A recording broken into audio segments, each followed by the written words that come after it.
podcast trip, the Indian Independence Act 1947. Hello and welcome to Clethaversal, where we dive into law, history, and much more.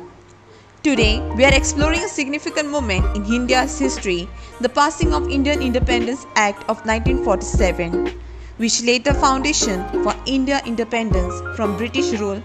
In this podcast, we will walk through the main provision of this act and profound impact. On 18 July 1947, less than 2 weeks after being introduced, the British Parliament passed the Indian Independence Act, receiving royal assent. This act paved the way for the establishment of two independent dominions, India and Pakistan, on 15 August 1947. Now, let's break down the key provision. First one, division of territory. India was divided into two independent dominions, India and Pakistan.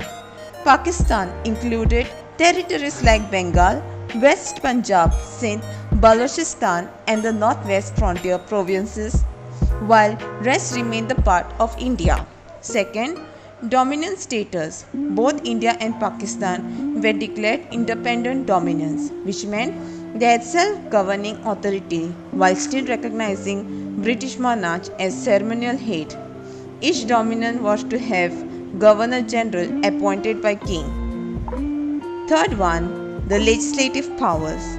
The legislators of both India and Pakistan were given full authority to make laws, including those with extraterritorial effect. Importantly, these laws could not be declared invalid based on their inconsistency with British law or acts of parliament in United Kingdom. Fourth one, end of British responsibility. From 15th August 1947, the British government relinquished all responsibilities over Indian territories, including the princely state. The paramountcy of British crown over the states were abolished, effectively dissolving all treaties that existed between crown and princely state. Fifth one, Constituent Assembly. Until framing of a new constitution, the Government of India Act of 1935 with necessary modification will serve as a legal framework.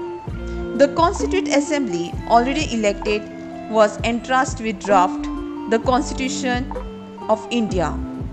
The role of Lord Mountbatten.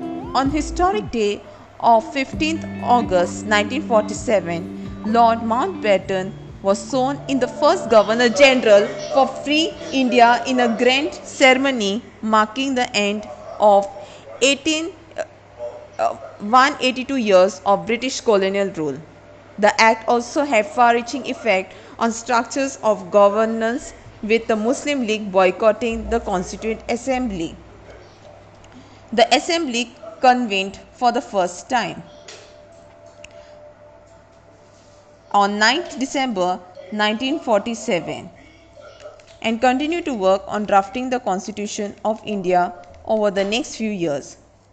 And that's a brief overview of Indian Independence Act of 1947, a monumental law that changed the course of history for India and the Pakistan. Stay tuned for more episodes on Clethaversal as we continue to explore the key moment in law and history. Thanks for listening.